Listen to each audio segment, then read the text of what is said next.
Losing time, I'm fading fast. I just wanna make it last. Try to let go of the past. I close my eyes, embrace the blast. Sleepless nights. Here we have the upcoming Redmi Turbo 5 Max, a brand new smartphone expected to land around the £260 price range, powered by the Dimensity 9500S chipset. A quick shout out to my tech partner from China for sharing this video. A big thank you for making this possible. Hey everyone, it's Mickey from TechMakey. If you love staying updated with the latest gadgets, make sure to subscribe and hit the notification bell so you never miss out on our exciting tech content. As the larger bodied model in the Redmi Turbo 5 lineup, the Turbo 5 Max comes with a massive 6.83-inch 1.5K display. The big question is, how strong is its real-world performance? And what kind of chip is the Dimensity 9500S anyway? Let's jump straight into a quick hands-on experience and find out. Before diving into gaming tests, let's first break down the Dimensity 9500S inside the Turbo 5 Max. Its core configuration looks very familiar. The CPU setup includes one ultra-large 3.73 GHz X925 core, three 3.3 GHz X4 cores, and four 2.4 GHz A720 efficiency cores. On the graphics side, it uses a G9225 MC12 GPU clocked at 1.61 GHz. Overall, its specs are nearly identical to the Dimensity 9400S, placing it in the same performance tier as the Snapdragon 8 Elite. In fact, its GPU performance is slightly stronger than that of the Snapdragon 8 Gen 5.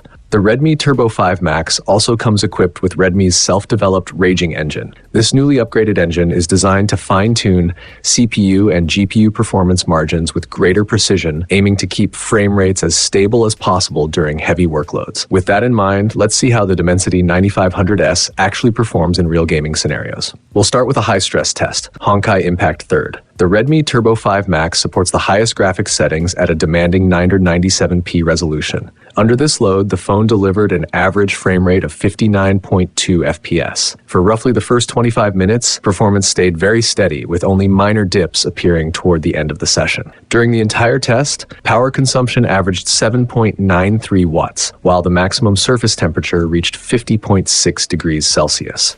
For a device using a MediaTek platform, this level of performance output is surprisingly aggressive. In a separate 30 degrees Celsius 5G environment test, the Turbo 5 Max maintained the same bold performance strategy. Throughout the 30-minute 5G gaming session, it held an almost perfectly stable full frame rate. The average FPS was on par with the Honor Win RT, a device that actually uses active fan cooling. After the full test, the highest surface temperature measured 49 degrees Celsius, once again showing just how aggressively this phone pushes performance. Next up is Honor of Kings. At maximum image quality and an 864p resolution, the Redmi Turbo 5 Max recorded an average frame rate of 58.3 FPS, sticking close to 60 FPS for most of the test. After 30 minutes, power consumption reached 6.74 watts, and the peak surface temperature came in at 45.3 degrees Celsius. Now let's shift to a lighter workload, still using Honor of Kings but under lower performance pressure. With 120 FPS ultra-high image quality enabled, the phone's total power consumption dropped to just 3.56 watts across the entire test.